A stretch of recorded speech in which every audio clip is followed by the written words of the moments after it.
as we bring our centennial year to a close and formally move into the 101st year of our synagogue, I wanted us to spend some time looking towards the future.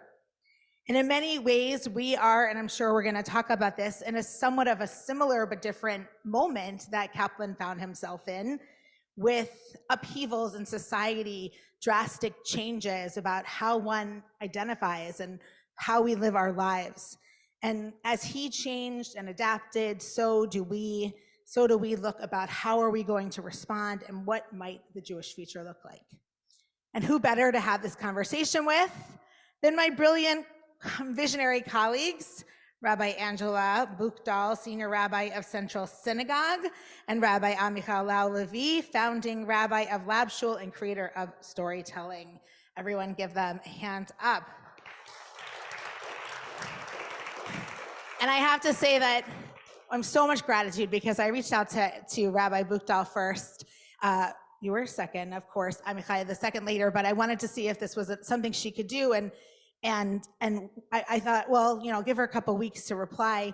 And you wrote back within about 10 minutes, which was so lovely. And then Amichai as well joined in, and it was just an amazing moment. We don't usually get to have these conversations together, so I'm so grateful. And then we were able to bring in the inimitable Jody Rudorin. I said it correctly.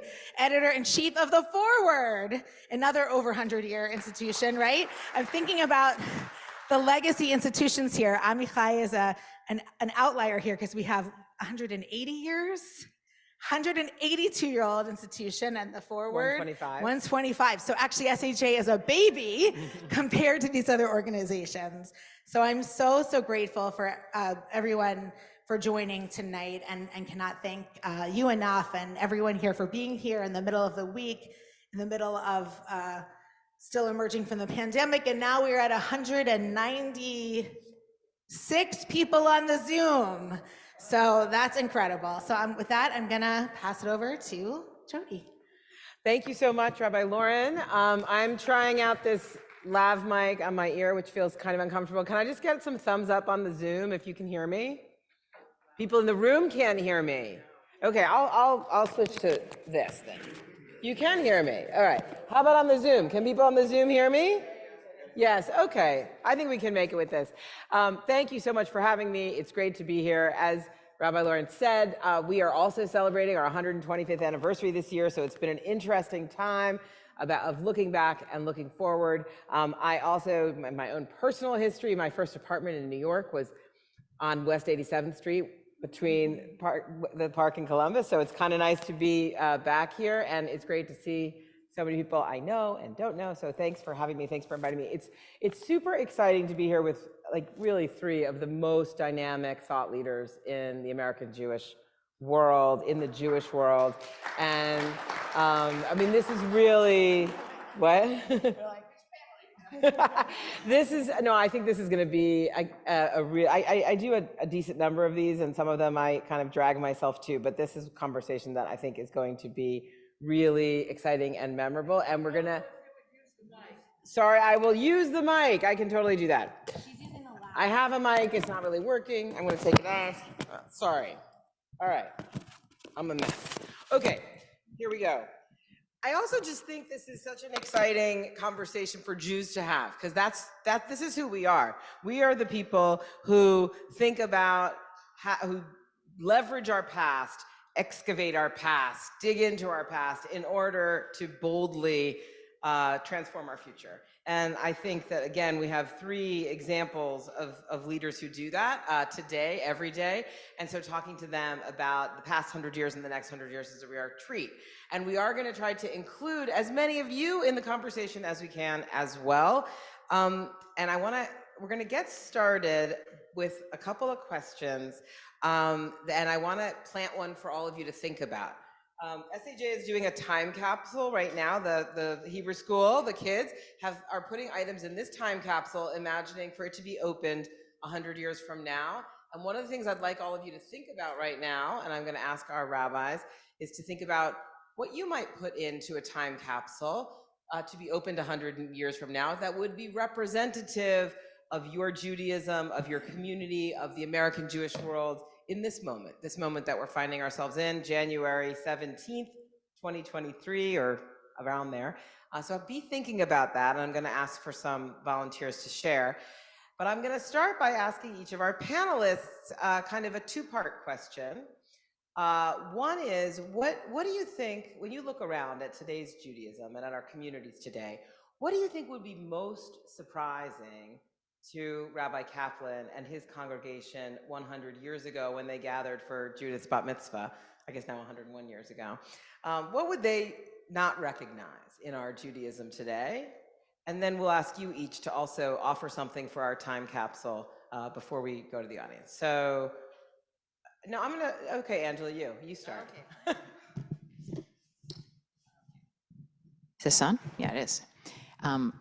First of all, I just want to thank Rabbi Herman for the invitation to come, because I agree we don't get to have these conversations that often. There are actually a number of people here from my own community, and I said, I don't think I've had this kind of conversation with my own community, so thank you, and I'm excited to do it. I also recently, a couple months ago, became a West Sider, and I love the East Side, but I have to say that it feels different being on the West Side. It's very nice, and this is my first time at SAJ and inside, and I'm so grateful to be here. And there's such a storied history here. I think of the SAJ as like an anchor of what West Side Judaism has been and American Judaism. So it's a privilege to be here. Okay, so I think that when I think about what I imagine Rabbi Kaplan's Judaism being about at the time, if we imagine 100 years ago, I might kind of think theoretically that it was a Judaism that was very connected to space and place. There was a burgeoning, emerging American Judaism that was very different than any other Judaism. And we see this with things like the fact that the first bat mitzvah happened here, that there was a Judaism that was distinctly American that was happening. There were seminaries that were being built that were American seminaries. The first 100 years or more than 100 years of American Jewish life, the first 5 rabbis of Central Synagogue were all exported from Europe because we didn't have an American seminary. That really changed the way that American Judaism looked for a while. But suddenly you had American Jewish seminaries and American Jewish prayer books and a way that was very deeply connected to place and space. And then, of course, Mordechai Kaplan talked about like really gathering people in a physical location and doing Jewish together. So I think that one of the things that I might say is the most surprising if Kaplan would be looking at our Judaism of today is how unbounded by geography we are these days, how flat the world is, so to speak.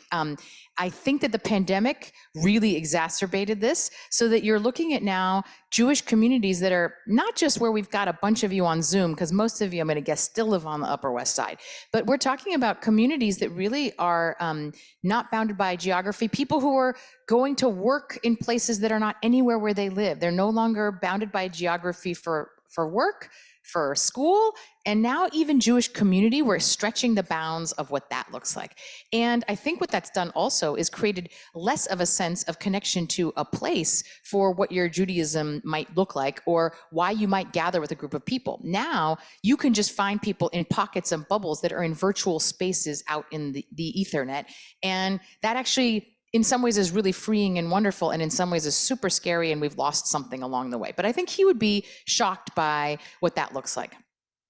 So, and soon we'll be in the metaverse with our... Right, exactly. But what will you put in the time capsule perhaps to represent that? Is it going to be a green screen or? Well, I mean, I think what I decided to bring, because I had the prop, was this, which is my iPad, but I just will tell you that on this, I'll just tell you is several things that happened that I did just today. So I had the material on here for my 2 conversions that I had this morning at the Beit Din on 74th Street, where we actually had 5 people dunk, a father, 4 children, and another baby in the second one.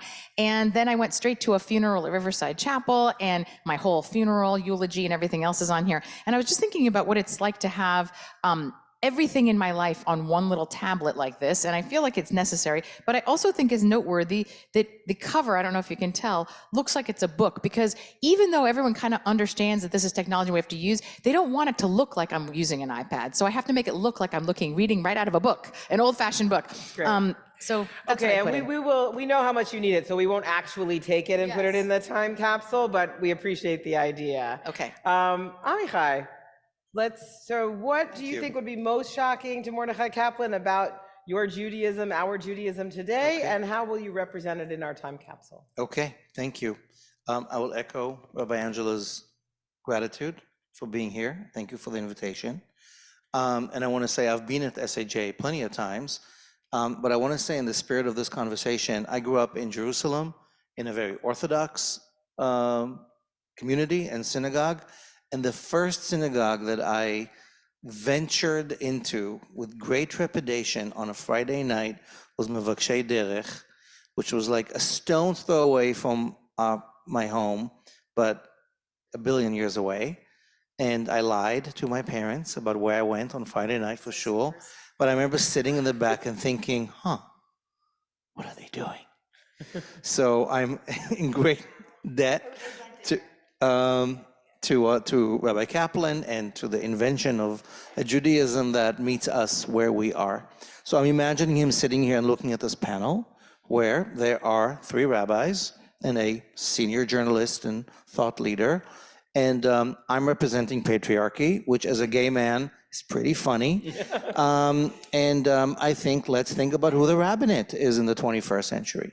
And I think we, and Cantor Lisa is here, and there are other communal leaders here. Patriarchy, where white heterosexual men are in the front of the room and take the charge, as has been the norm, is not the norm anymore. We were just talking that at the Jewish Theological Seminary, where Kaplan was teacher and I had the honor of being ordained. There are now 7 students in the incoming year. That's a problem, but all 7 of them are queer. And only in 2006 did the conservative movement vote on the inclusion of LGBTQ students. So I think he would be That would be shocking. interested, shocked, amused, and maybe even very pleased. I'm actually not sure where he was on the full inclusivity panel, but there we are. So what we know as who's in charge and what's the narrative of Judaism after thousands of years, and not just in Judaism, is completely shifting. And blessed be the shift. To model this, although I didn't plan this exactly, I want to share with you the object that I would put in the time capsule, and I want to frame it.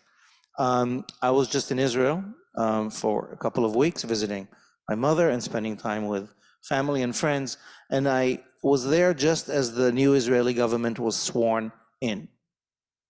I will spare you my political views, but I will just say that this particular government, we're going to give it 100 days of grace, maybe, but is a ultra-right, ultra-religious, homophobic, misogynistic, problematic government.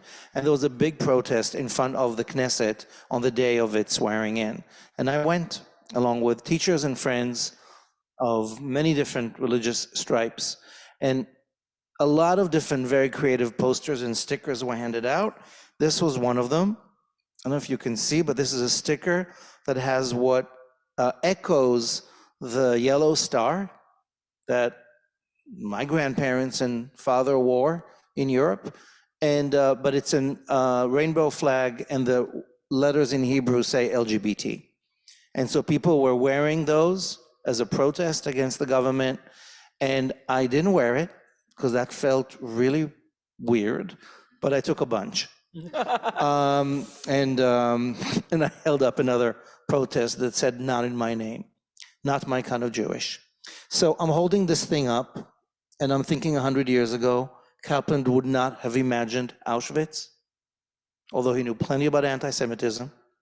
And I don't think he would have imagined LGBTQ reality. He would not have imagined the government that is right now in the Israel that he loved and fought for. So he would have been extremely perplexed by this thing. And 100 years from now, I hope it will be just a wink at something that doesn't become reality. Rabbi Lauren.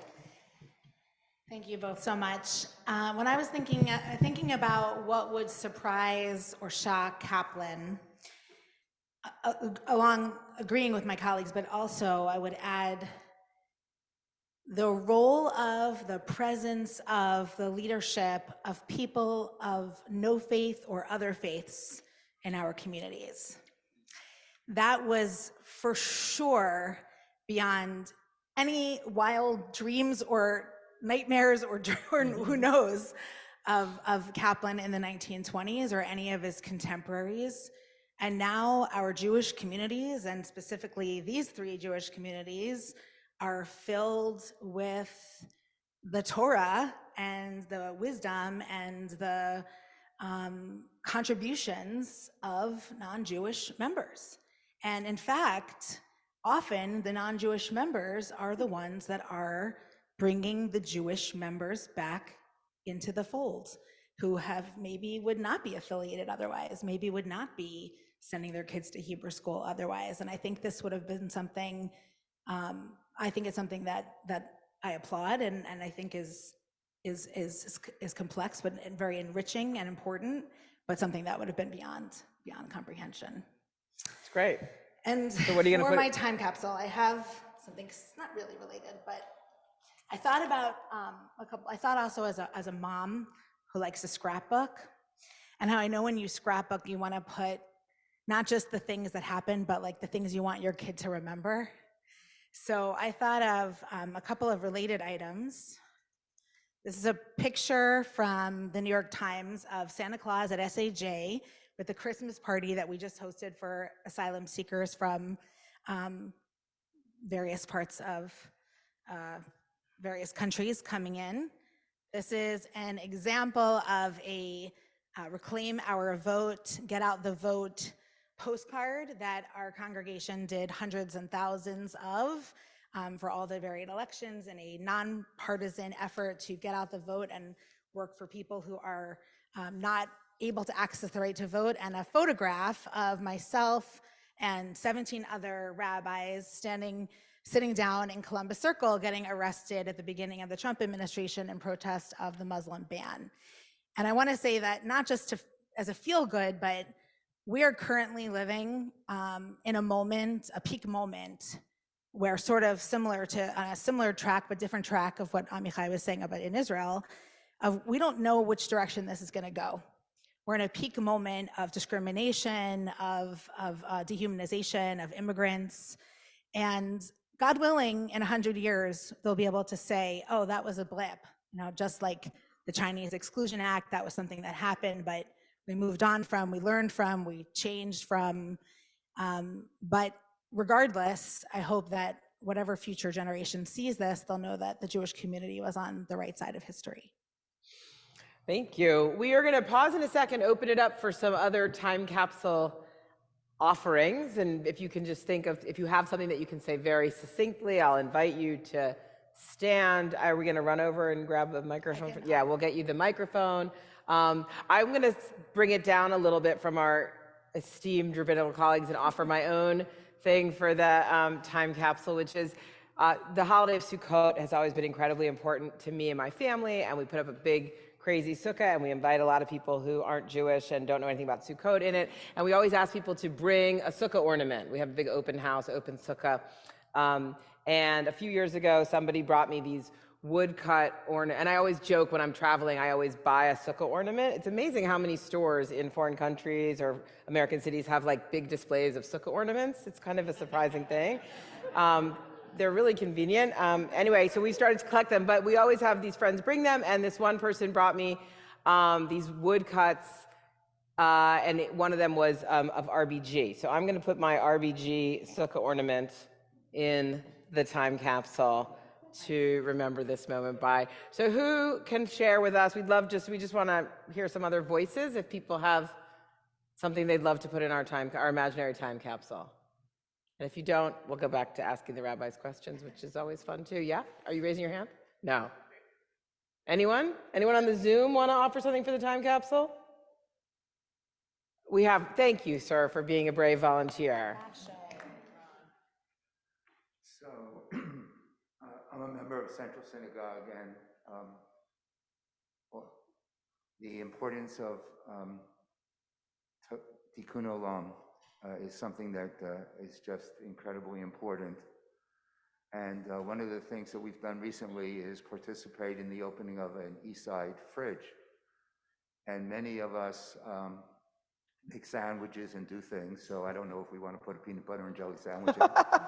Perfect. That would be something quite fascinating. And also, very consistent with that is really how every week, again, we make sandwiches and feed those who don't have enough to eat. Great. And, you know, in case they're hungry when they open the time capsule, that will be useful. Can I get one more? All right, you'll have okay, some person on Zoom and also this lady there. Can they talk, can they speak on Zoom? Yeah. All right. Howard, there you go. Can you Yes, share? thank you. Yes, thank you. I'm a member of the neighborhood at Central Synagogue. It's a wonderful experience. What I would put in the time capsule is my Chumash. It's been prevailing for hundreds of years, and I hope it stays written just as it is written today. But I would like to put it in the time capsule, and hopefully it'll be there in 100 years as it is written today, starting trying to listen to this. Bereshit. Thank you. Okay, great. And we'll go one more just here in the second row. Woman in the, there she goes. And then we'll go back to the questions. What does Caitlin have? Hi, I'm Linda from the SAJ. And I would just make a case for the much wider dissemination of Jewish and Hebrew literacy. We are taking a class in Biblical Hebrew online. We've used Safaria, we've used other resources. This is really amazing. I mean, when I was a girl, there was no entree. If you were not in yeshiva, you did not have access to these materials, to these ideas. I think that the dissemination through electronic online means the cyclical study of Perfect. Torah. Yeah, let's put all of Safaria in the time capsule. It's perfect. It's very easy. Okay, great. I'm gonna take a break from the time capsule. We can come back to audience offerings for the time capsule and also your questions towards the end. But right now, I'm gonna go back and we'll just go in the reverse order if you don't mind. Because now I want you to really get to the future stuff, right? And we're gonna talk about what do you imagine of the Judaism of 21-23 is gonna shock us? Because we're going to be in the metaverse and see it, or I don't know how we're going to find out about it. But I mean, and maybe you can't go all the way to 21-23, but let's talk about what changes, what shocking, bold changes are going to happen. Let's do some predicting. It's hard to do that. It is hard to do that. I think one of the funny things is saying what will shock us in the future is a bit of a conceit because we'd have to not know about it for it to shock us. But I'm thinking really what I want to say is I think that the way the Jewish community organizes itself and the way people identify, I think is going to be radically different. I don't think we know what that is, but I just think it will be different. And we're seeing just a teeny bit of that now in, I was looking at statistics in 2050, Israel will be 1.5 times the population of American Jewry.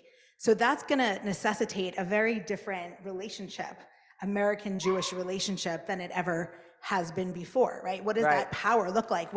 Is there any power in the American side of that relationship? Is there any influence or not?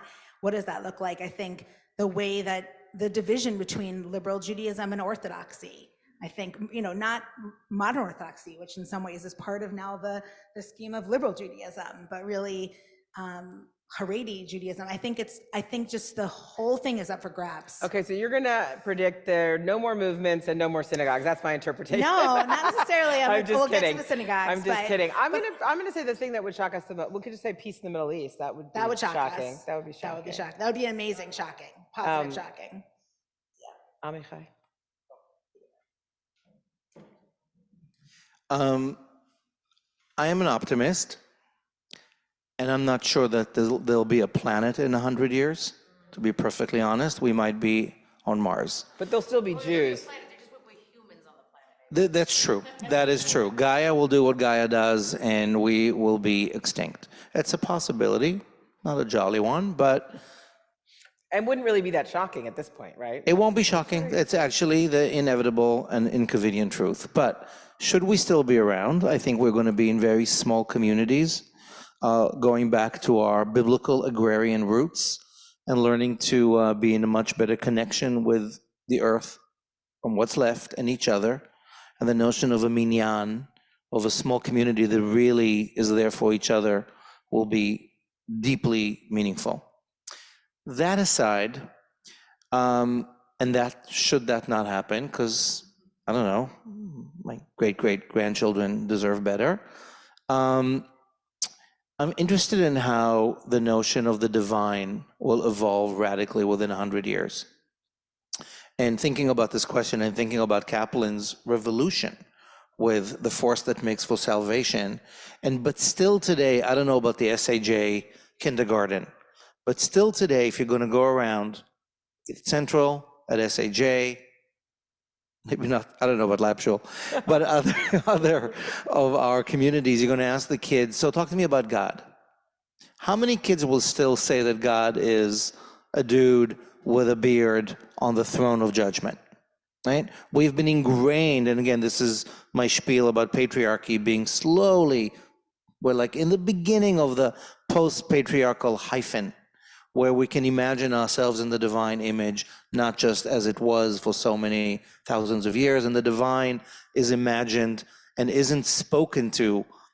In most of our prayer books in Hebrew, God is referred to in masculine, and people imagine God as a he. Now, that wasn't always the case in Jewish reality. It's been a few thousand years. So what if in 100 years, with all of us doing the work of leveling the playing field, people will think of the divine in a radically different way? Not just as non-gendered, but as immanent in a way that really helps us live a better life. And I'll throw in a quote from the Kaplan himself, because I went researching, because it's been a while since I read it. It's exciting. So this is August 1956, and Kaplan is preparing his Rosh Hashanah sermon right here about happiness. I'll spare you the sermon, not one of his best, but he's writing about the divine, and he wants to redefine the divine as the assumption that there is enough in the world to meet our needs, but not our greed for power and pleasure. That did not become a very popular synonym for God, right? But I'd love for us to think that in 100 years we are living an imminent, faithful notion of the sacred. Because nowadays, when I say God to my children, they roll their eyes.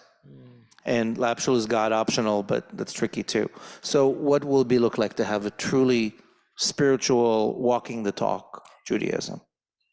I'm interested in how both Rabbi Amichai and Rabbi Lauren, part of what you talked about was about place and space, as Angela talked about in terms of 100 years ago, this idea of going back to these small communities, the idea of the change of, maybe we would meet in space. It's really interesting to me. So, Angela, what is going to happen that will shock us when we somehow find the videotape?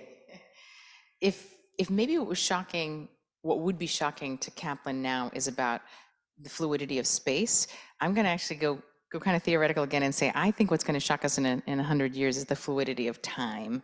And I don't just mean like space, like time travel, but I do think that there is something that is going to happen in a very different way where we can kind of be in relationship with the past in a very different way. And again, I am limited by what I can even imagine because of what's possible. So I'm just going to share a few things that are already possible but not already happening as like the way I'm thinking of this. So it's already possible, for example, to create a Rashi bot, for example, that would have all of Rashi's commentary you could make him look like Rashi, and instead of actually necessarily reading it in a book, you could just be in conversation with Rashi about anything in the Torah, and he could answer back. Now it even says that you can You can have like 90 seconds of someone speaking or singing, and you can have someone sing anything you want. So we could go back and we could hear Aretha Franklin, singing like whatever we wanted her to sing that's like a contemporary song.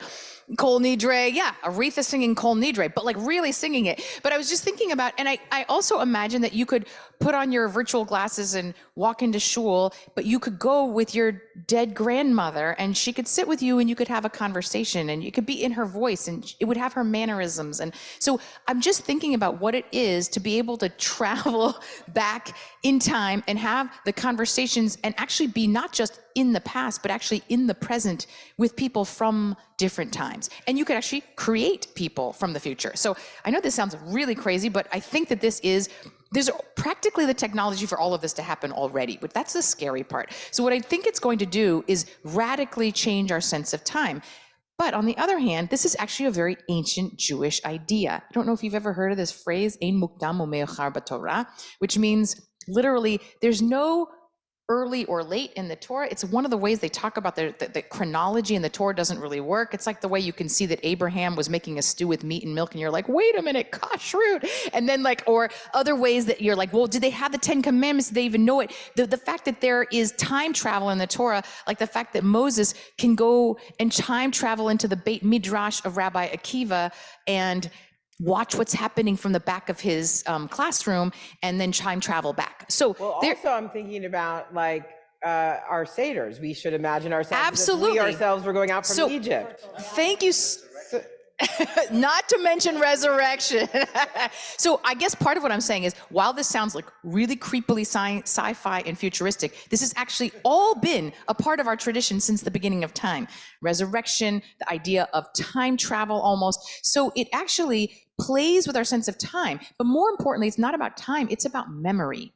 Because the whole point of Jewish life is not that actually that we have some kind of fixed history, which we think of as super chronological and facts-based. We are all about memory. There's not even a word in Hebrew for history. It's historia, which means it's not a Jewish word. We have memory. That's the word we have. And memory is about actually creating that time for ourselves. Just as Jody said, when we do our Seder, we don't say, this is the history of our people back when we were slaves. We say, we ourselves are slaves. We actually try to create that memory for ourselves. Think of what that means for us to relive and create Jewish memory that's happening in real time with actually the characters that we want to be making those memories with. Think about actually walking through the Red Sea together and seeing who's next to you and standing at Sinai and actually having all the people that we say stood at Sinai and seeing that and reliving that every time we want to receive Torah. So I think there's going to be some crazy stuff that happens around the way we think of time, which in some ways has always been foretold by our tradition. Wow. So next week I'm going to Poland. I'm going to be at Auschwitz on Holocaust Remembrance Day. And I'm thinking about, this is kind of like, yeah, right. I could like interview them. Wow. Okay. Sure. Let's go to this gentleman in the green shirt. Why not? Blow it up. Thank you. The American Jewish Committee did a study in 2005 about religion in America. 80% of blacks, 80% of Caucasians, 80% of Asians believe there was a God. 30% of Jews believe that there was a God. We're very skeptical people. And I called up AJC. I said, why haven't you followed up on that study? Because religion in America is going down like a rock. Only 12% of are Episcopalian now. So with religion going down, the Jews starting at a base, which is way down there, I'm wondering whether you should divide up the future of Judaism into cultural Judaism and religious Judaism. Because with 50% intermarriage, I think the Jewish population, which is only 0.002% of the world population, is going to continue to go down, and that's Thank the you. reality. Thanks. I will ask is either ask us a question or throw out a time capsule option if we call on you. But sure, we've been talking up here already about there's culture peoplehood and spirituality, and they overlap and intersect, but are not exactly the same thing. And honestly, Mordechai Kaplan was one of the pioneers in that way of thinking. So it's appropriate that we're having this conversation both about God and God optional here now.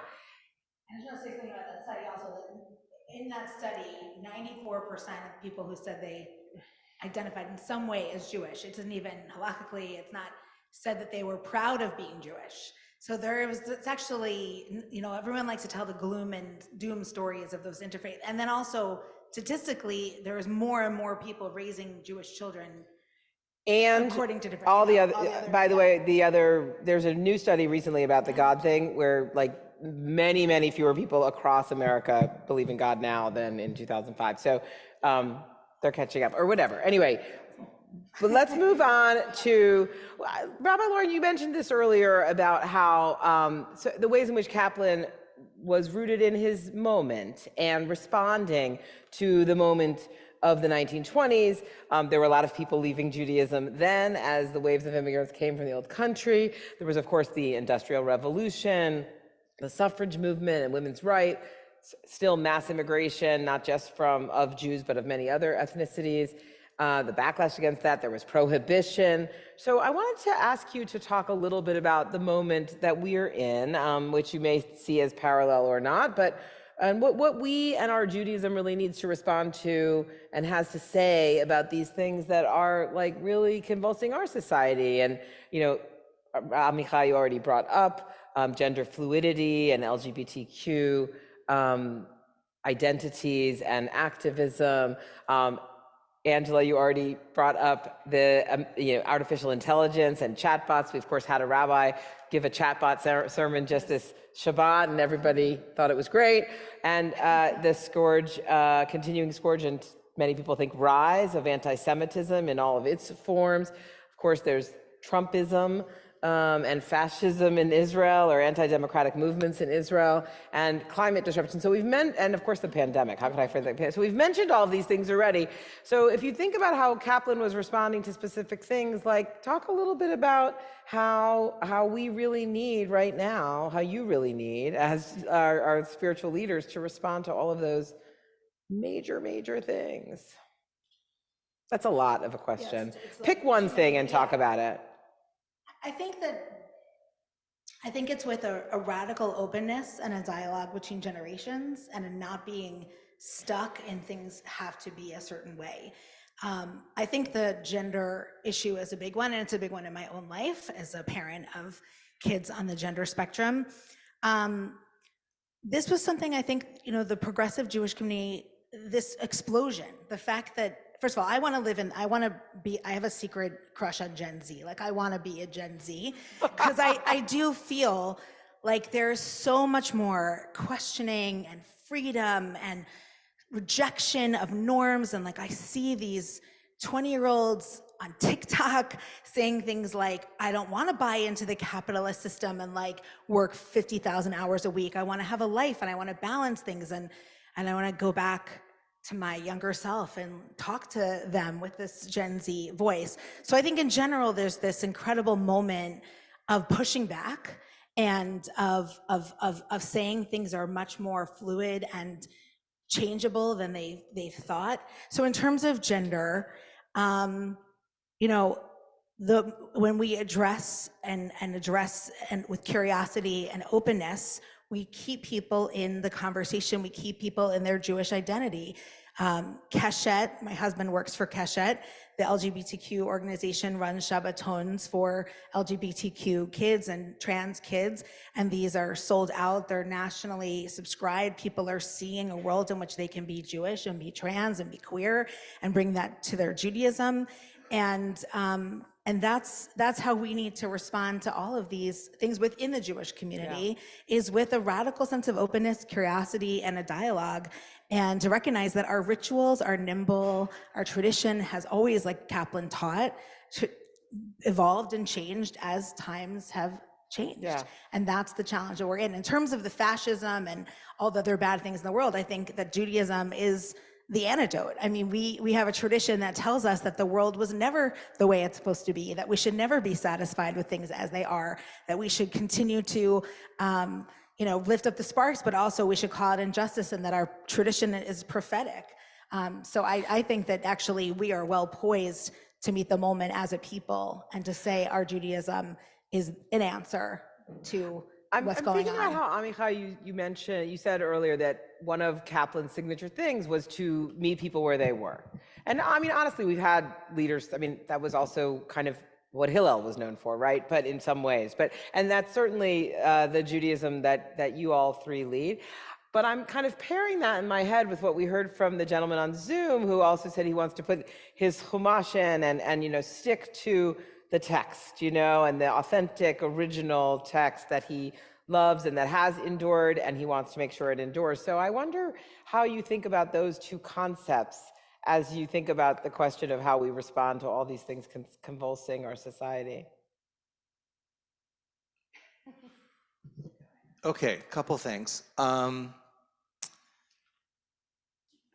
The main thing that I wanted to talk about, but I'll link it to your question, Jody, and to the Chumash, to the Torah, is that we are living in a moment of much, much to celebrate, and unquestionable growing polarity. Certainly in this country, left, right, red, blue, and certainly in Israel, and in growing numbers in the Jewish world. And that's, I don't think, a reality that is going to change anytime soon. There are convictions of staunch solidity on very different sides, and whether it's 30% of people who don't identify with this or that, again, I'll repeat what I said, the format of what many of us inherited as Jewish isn't working anymore. And partially, the genius of Kaplan and some rabbis since, was to create compelling, spiritually, intellectually, aesthetically, emotionally meaningful Judaism people do subscribe to, but that's not the majority. And what we're seeing right now, that, and I'll speak from my own vision of my own family in Israel and the United States, is a Judaism that is based in fear versus a Judaism that is coming or leaning into love. And that's a little cliche, forgive me, but the word Haredi, ultra-religious, the word Haredi comes from the word Harada, which is terror, being terrified, or rather being petrified, literally. And with all due respect to Jews who choose to live a Judaism where women are still second class, where homophobia is front and center, where we're going to stick to the Torah as is, and we're going to dance this dance that avoids modernity, gesundheit, and may your cholent always be tasty, but some of us can't live that kind of life where human dignity is second to an old tradition. And again, sorry, Fiddler, but enough. We're not there anymore. But many Jews still live a Judaism that in some ways grounded in fear which is PTSD, because we've suffered and it's real and we want to protect what's sacred, and I respect that. And it's a fear of a God who's punishing. And again, that's why I think we need to deeper the revolution of Kaplan about what is a God that is love and imminent and here and not punishing. But there are many Jews in the world today, and there are more of them, and some of them are in power, who choose a Judaism of fear. And there are many of us who want to live a Judaism where love is love. And we're not who we were, and we let the fear be at the table, but that's not our dominant movement, because we'll be petrified. So in between the Judaism of love and Judaism of fear are options about autonomy and about choice and about fluidity and about not doing what we have known before. That's scary. That's risk management that for most of us is too much. So I wanted to say that what I'm seeing right now in the world is that those polarities between fear and love, the familiar and the new, are changing demographics, and many people are looking for a way in so they can have a meaningful Shabbat, so they can have meaningful life cycle moments that meet them where they are. Jewish, in between, certainly of all gender fluidity, and not be behind the mechitza and be talked down to by some rabbi, including dogs, right? We're inclusive. So that's the kind of Judaism where I think we are right now, and that's something to look at. So I want to say to what you were saying about the Chumash, the Torah, and that's one place that, oddly enough, gives me a lot of comfort these days, knowing that we're more divided than ever. Exactly a year ago, I had a very brief sabbatical for a few months, and I got into my head what I at the time I thought was a great idea. I still do, but I didn't realize the baggage.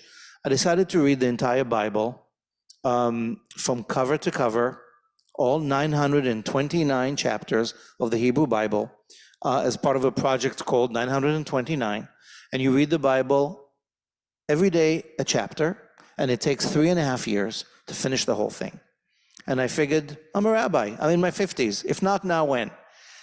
So we're now in the middle of the book of Samuel. I've been writing a blog every day below the Bible Belt. You're invited. We look at what's the seamy underside.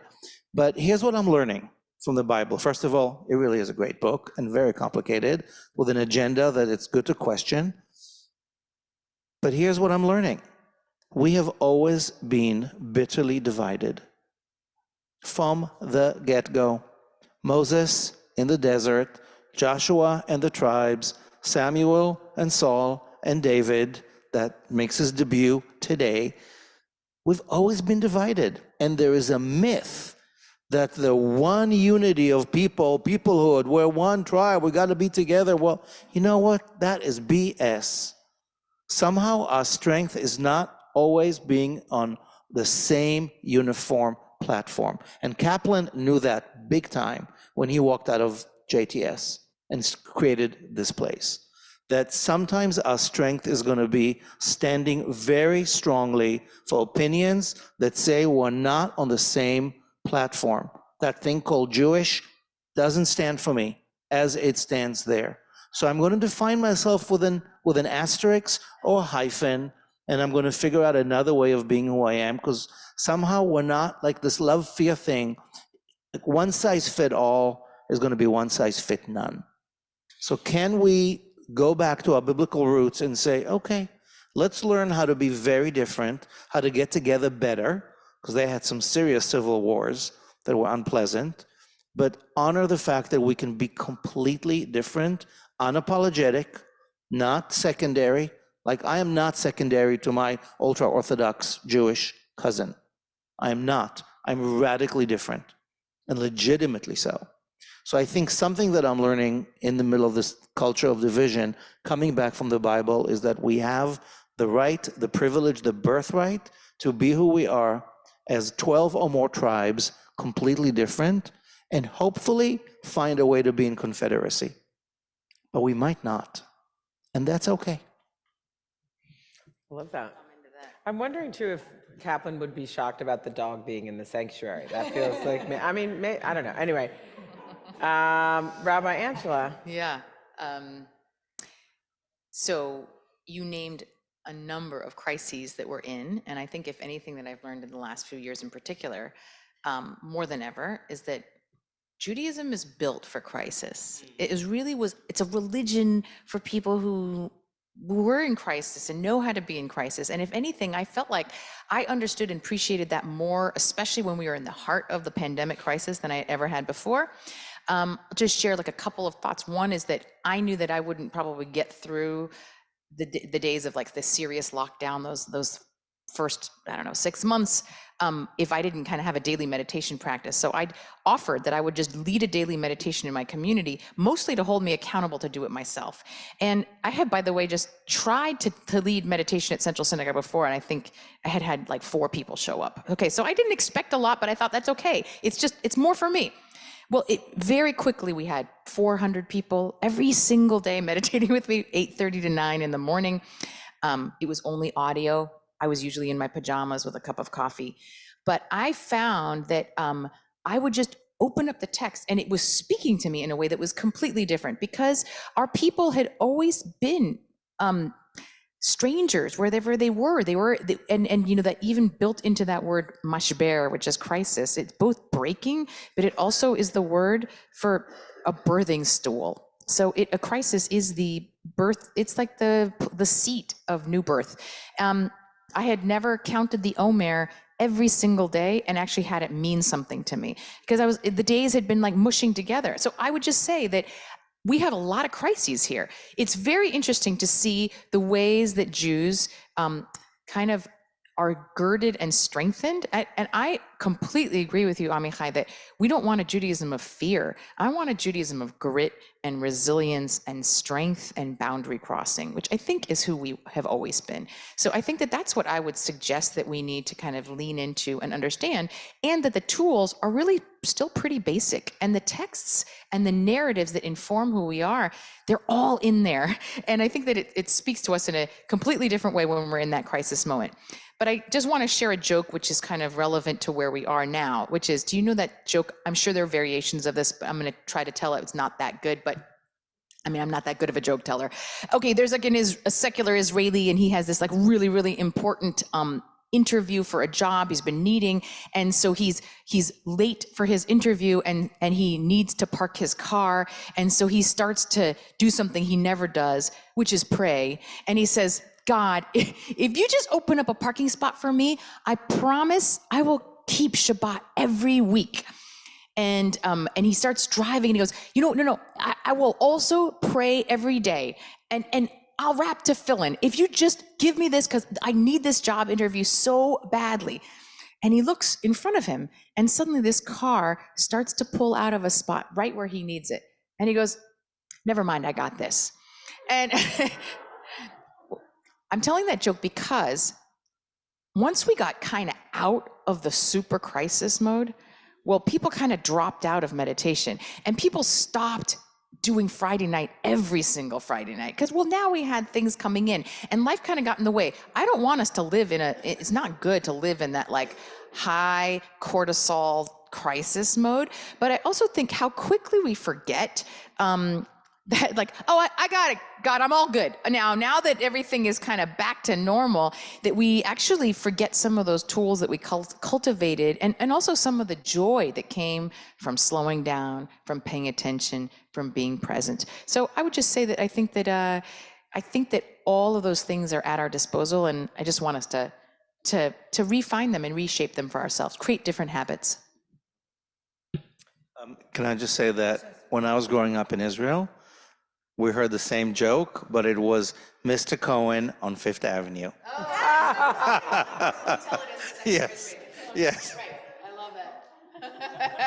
I was just gonna add and echo that. I think the tools that we have as Jews are tools for humanity, and I think we all believe that, and that's what we do. This is not something that's, it's like our hidden treasure, but it is what we have to offer the human conversation, just as every religion has something to offer the human conversation, and we have to know that that's valuable and transformative. And as we see the New York Times talking about everyone celebrating Shabbat, we know we have the technology for this moment. Like it's in our kishkas, it's in our tradition, it's in our Tanakh, it's in everything. So can I just correct something historically, because I see David Kaufman. I need to make a connection. So you said, Amichai, that Kaplan walked out of JTS. So I just want to clarify that Kaplan walked out of the Jewish Center down the block to create our synagogue. But JTS, he stayed as a rabbi, as a teacher, as a homiletics teacher, as one of a beloved teacher for his entire career until he was 80 or something like that. So JTS, his qualms were with the Jewish Center. Anyway, just historically accurate. The quick correction. Yeah, he did not go to JTS. Several times it came back. Okay, we'll have a history. Okay, we'll have this debate. David All Kaufman is. I see all of your hands. I see the hands, but I'm going to ask that you just give me a couple more minutes. I'm going to ask one more question, and we'll try to keep it brief, and then we will open it up for your questions. I was thinking, Angela, as you were talking about that moment, those early days in 2020, and one of the big conversations that I was having with a lot of Jewish leaders, but I think this was probably true in other sectors too, was really about innovation, and was about how people and places that were already innovating and open to innovation really were able to kind of leverage that crisis to find more engagement, and it, you know, all bets were off that were holding back innovation, right? Like there was, you had to innovate. And so that was really good. And then people who were reluctant to innovate were really stuck. And you, all three of you are model innovators, as was Kaplan, really. And so I want to ask you about, if you could just pick one kind of recent, when we think about, you know, I think, like with all innovators, you don't really know what's going to catch on, right? It's hard to imagine that Rabbi Kaplan knew what his daughter's bat mitzvah would mean for Angela Buchdahl, you know, that there would be, that the synagogue would look the way it does now and this panel would. So I just am interested in what something that either your own innovation or an innovation of a colleague or something you see in the world, are you really hoping kind of catches on, a new or recent innovation that could change? I mean, well, let's keep it to that could really change Judaism. And why don't we start with you, Angela? So Central Synagogue started live streaming services 12 years ago. It was really just a service for our homebound congregants, people who were saying they were in the hospital. We started with like 10 people watching. It used to be a little box like this on the screen, looked terrible. You only watched it if you had zero other choice. But then about 10 years ago, we got a great AV director was like, you know, I can make that fill the whole screen. We'll get a new stream spot.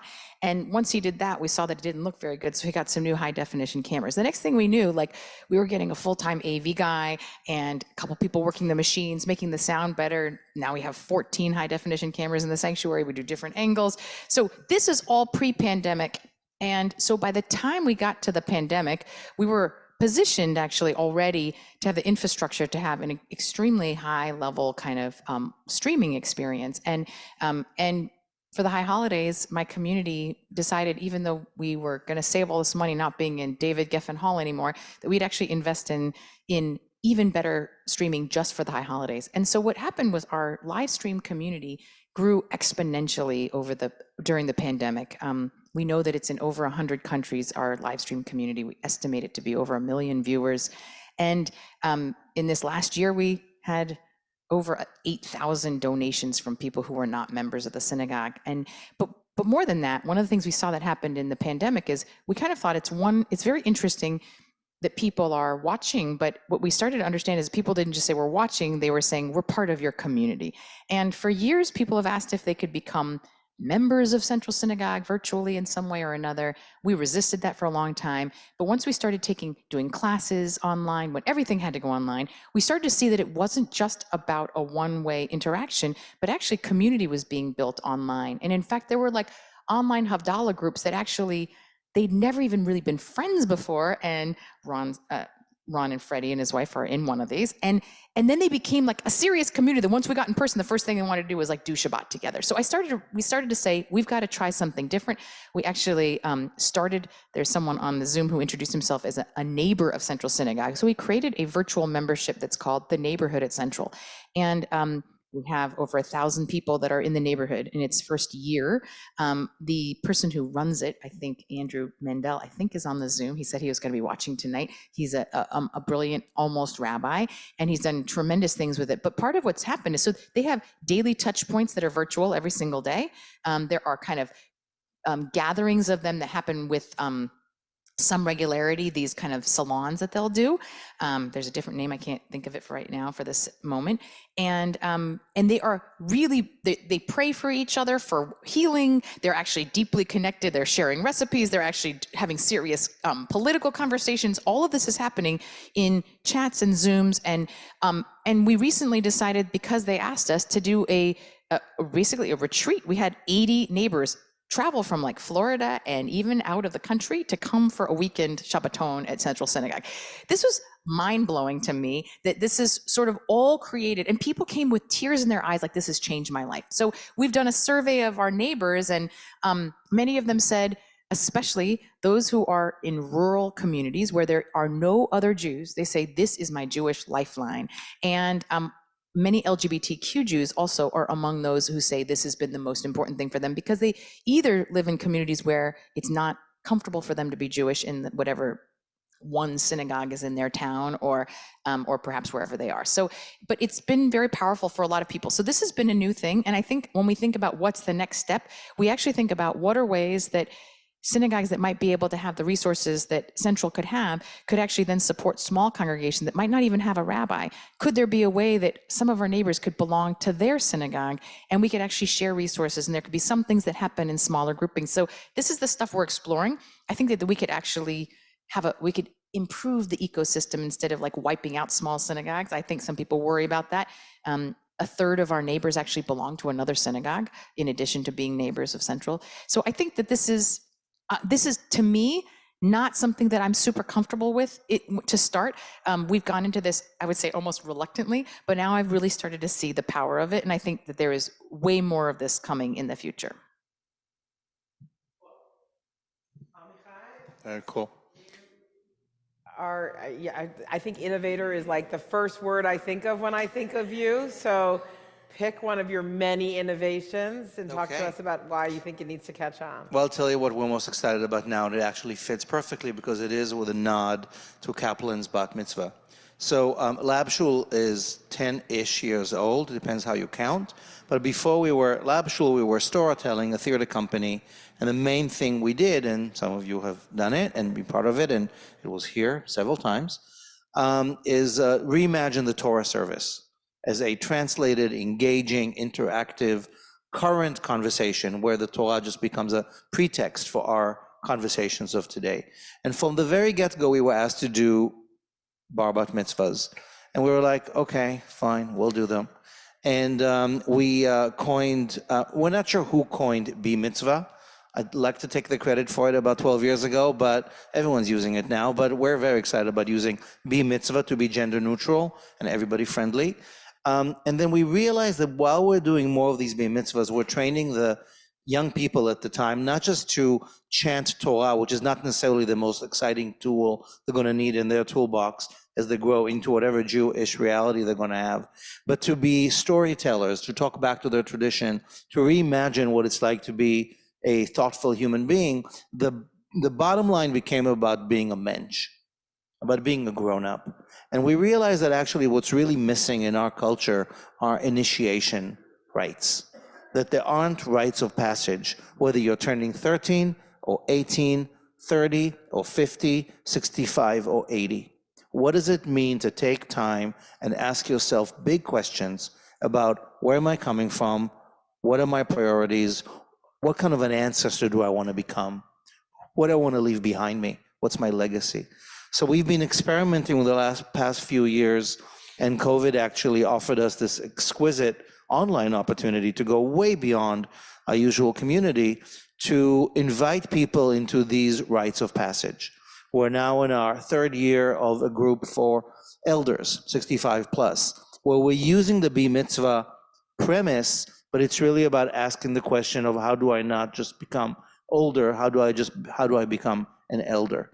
And there are many such courses around, and we're sort of grounding it in a individual and communal work. We just finished our pilot year of just grown-ups, people between 25 and 50, who are doing the same thing as a group, and we are continuing doing it with teens, not just 13, by the way, a little older, we're finding. So the notion of rites of passage, and let me just say, at our community, we don't exactly have the percentage, but there's a pretty high number of people who were not born Jewish, are not identifying Jewish. Some are Jewish, some are Jew-adjacent, but some are just not. And this program is meeting them where they're at and inviting people to have very deep conversations about what does it mean to grow up, to find my own path, and to be helpful to others. I'm excited to see where this goes in many ways, and I feel it has a lot of traction. I will just say very briefly that when I was in Israel now, I've had several conversations with people who are really eager to reinvent this whole B mitzvah for secular Israelis. And frankly, it doesn't exist right now. It's interesting. When I lived in Israel, I actually found there were I went to a couple of really cool secular B mitzvahs. Like one, was a guy, we went to the area near the Kotel, that's the archaeological site, No, no, the arch, near Robinson's Arch. Yeah, and this kid who, like, they went hiking every Shabbat, that was what they did. So this kid, like, basically taught us about the archaeological things there. It was extremely cool. I also wanted to say, my husband just turned 60, so we were looking for rites of passage for him. So I threw him a birthday party at, rented out a movie theater, and we showed Lost in America. And then a friend of his just told him that their 6-year-old rented out the same movie theater for their birthday party. So I'm all down with your idea of like different rites of passages. Okay, I know we have a lot of questions in the audience, so can we do a very quick innovation, and then we're gonna get ready with your questions and we'll get you with the mics. So the very first thing I want to say is that despite all this, all these statistics that are thrown around, I think it's a very exciting time to be Jewish. There's a new startup or organization or something that is emerging at like every second. I feel like in so many more opportunities than when I was younger or was in college or in my 20s. So I think it is actually an extremely exciting time to be a Jew. And then just in terms of myself, so sitting in a legacy institution, sitting in a coming in not that long ago, I think I want to just offer the innovation of a reiteration and a continual iteration of what Shabbat can mean in a community. We, which is what we all do, but in particular, the way that we do at SAJ, I think has a little bit of extra brand of Kaplan and uniqueness, and that one of the things we found is that people really wanted to socialize. We created, and they love music, and Kaplan loved the arts, so we created a happy hour Shabbat where people basically sit around and talk and listen to jazz music and drink, and that's one of our most popular programs. We have a Saturday morning where people will go escort for abortion in an abortion clinic as Jews, as SAJ members, and then come back into the community and have an aliyah. That was pre-pandemic, and now they're still recreating what their world looks like. We have classes that meet the needs of parents. So I think it's taking this framework of Shabbat and really not just relying on the old, but iterating it for this current generation. Love it. I love that. Okay, yes, let's start with all the way in the back, and then this gentleman with his hand up over there, and then that over there. So we'll go woman in the back, I think. Thank you, this was wonderful. My question is, 50 years ago, I never heard the word fluid, and tonight I heard it every other sentence. My question is, can you imagine a time in the future where religion is fluid? How about now? I think religion, so the question is, we're talking a lot about fluidity. Can we imagine a time where religion is fluid? Are we living in that time? Is religion, what do you guys think? Everybody can imagine? Yes, quick one. Who wants to take that one? I would just say, I was saying earlier that several of the most recent people who are converting to Judaism with me have been coming because they have ancestry.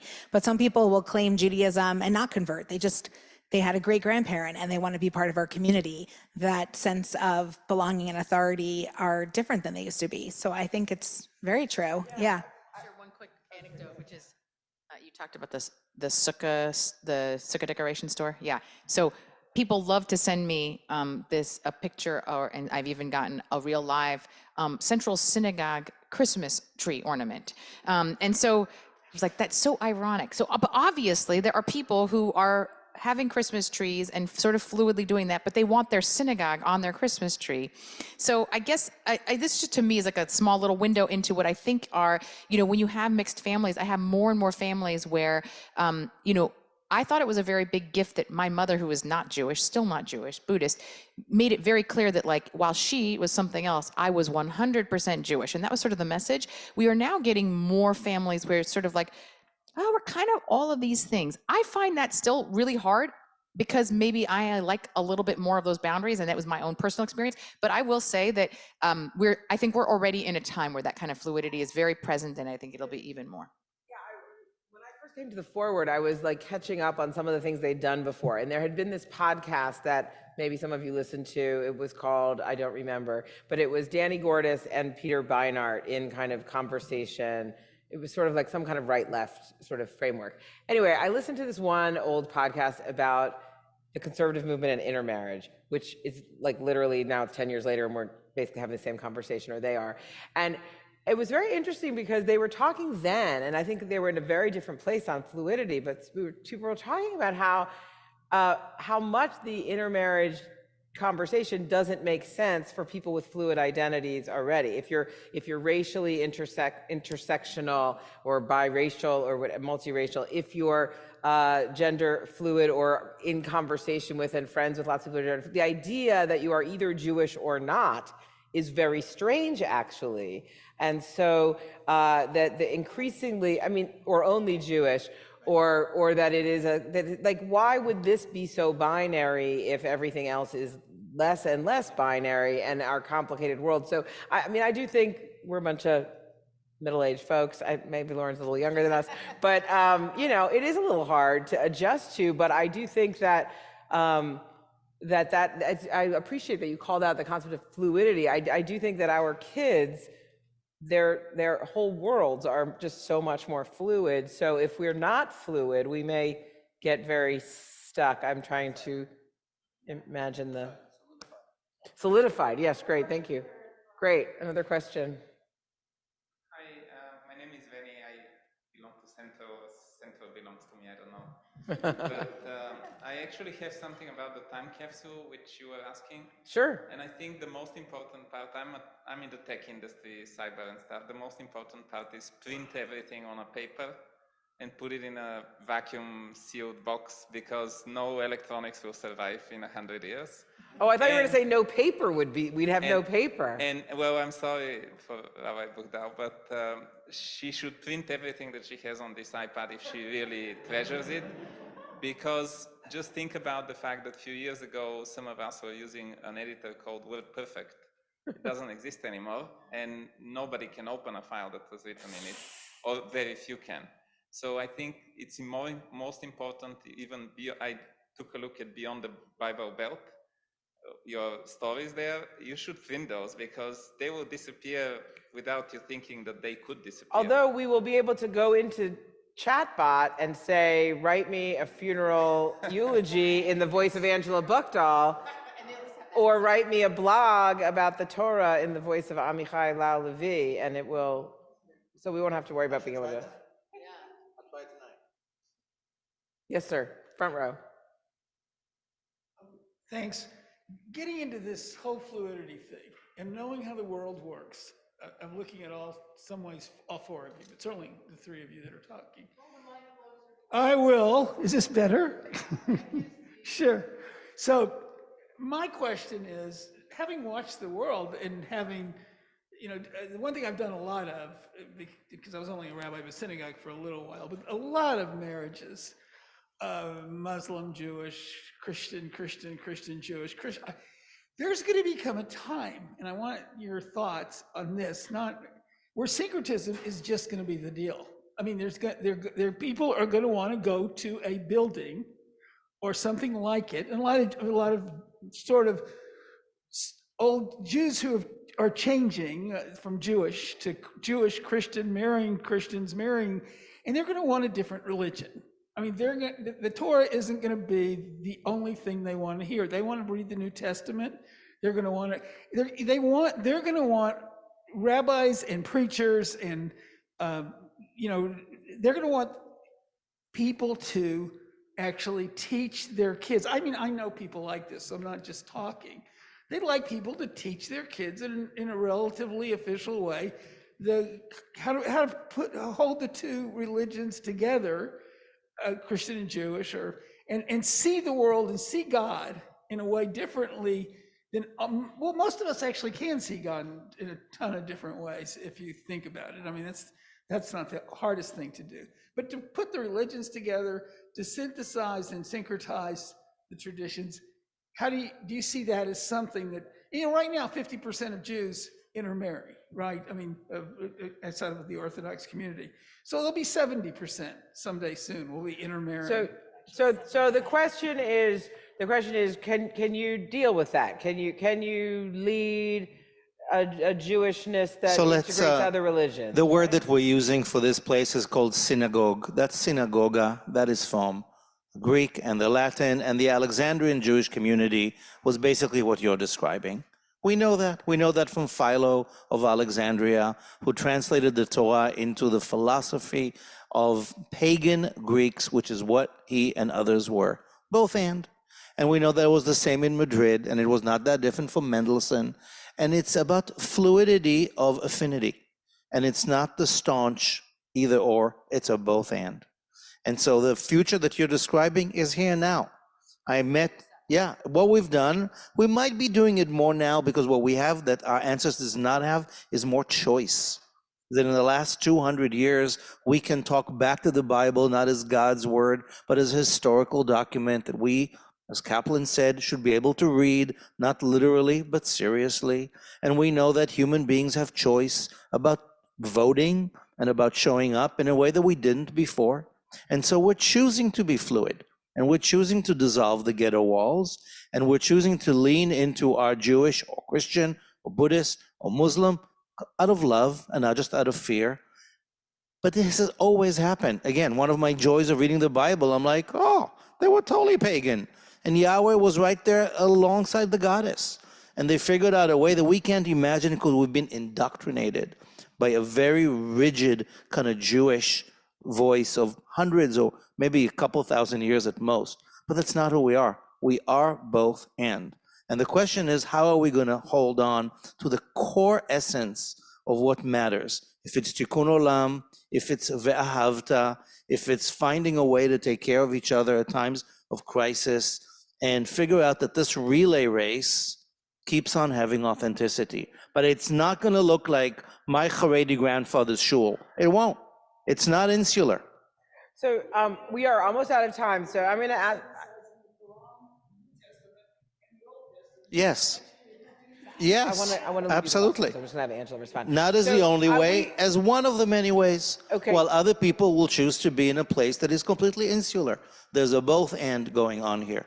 And we can talk about it at great length, but clearly not right now. We are almost out of time. So Rabbi Angela, I'm going to ask you to kind of continue that, respond in any way you want, and then Rabbi Lauren will have the last word since we're in her house.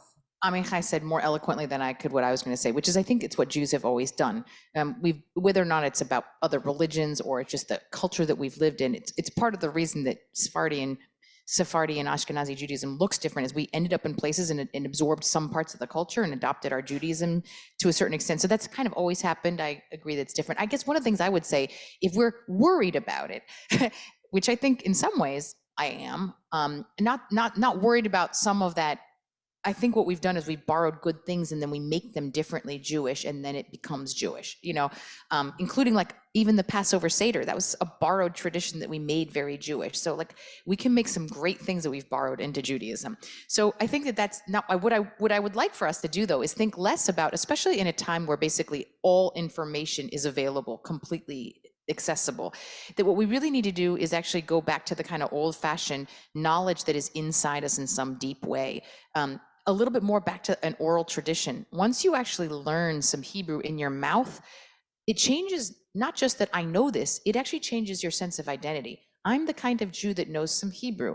I'm the kind of Jew that knows how to say these blessings. I'm the kind of Jew that does a Passover Seder. So I guess there's a part of me that wants to go back, even though this is all about innovation looking forward, that's a little bit more old school about what is the knowledge that we will own in our mouths and in our bodies, the Jewish memory that we're creating. If we want to actually have people be deeply Jewish, I think it's about getting back to us experiencing that. And I want to just call out what you're saying, right? Which is that it's not about who we are, but what we do. Yeah, which is also very Jewish. Right. So, I mean, obviously it's a little bit of both, but like this idea of getting all caught up in who is a Jew, Right. or what did you come with versus what are you making of it and doing with it is how are you a Jew as opposed what are you to doing Jewish? Yeah. How are you doing Jewish? Yeah. And before you go, thank you all. Thank you especially to all of you on Zoom who I'm sure are bursting with questions and hopefully chatting amongst yourselves. I see 80 text messages there, which is great. It's been wonderful to be with you. Thank you, Rabbi Angela and Rabbi Amichai, and we'll leave the last word to our host. Thank you for putting this together and for including me. I would say you just do whatever you want to do. Okay. It's all up to you. I guess what I want to, just briefly on that is that I think we want to make spaces for people to be able to be both and bring their whole selves, because more and more, especially this is true, that there is a emerging and growing multiracial dimension to our Jewish community.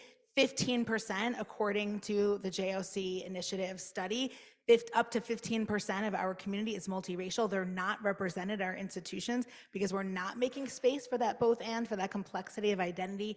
And I don't even want to say fluidity of identity, but complexity of identity. And at the same time, and I think this is Kaplanian too, I don't want us to lose our particularism too, because I think what we want to say is we have something to add to the human conversation. We have something unique, just like Muslims, just like Christians, just like Buddhists, and we can be in conversation together. We can borrow, it was very Kaplanian, Angela, thank you for that, borrow and recreate and reconstruct in our today. But we also want to say, we have this thing that other people don't have. It's called Shabbat.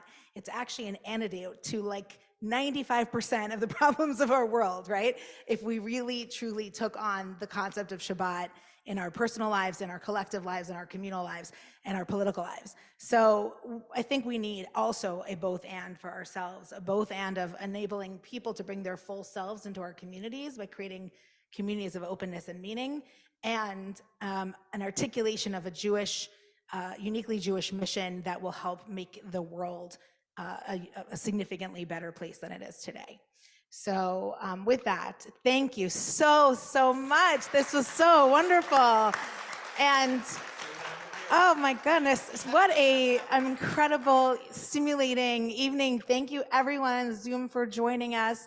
Thank you for those who braved this weeknight and bad cold season, etc. And thank you, Jody, for moderating so beautifully and passionately and keeping us on target and challenging us. So really just full of gratitude. People always want to know, will we all be emailed the video if we signed up? Yes, so you will all get the video if you're registered. If you registered, you will get the video. Thank you so much. Thank you for everyone who put this behind the scenes, and really appreciate you all being here tonight. Thank you. Thank you guys.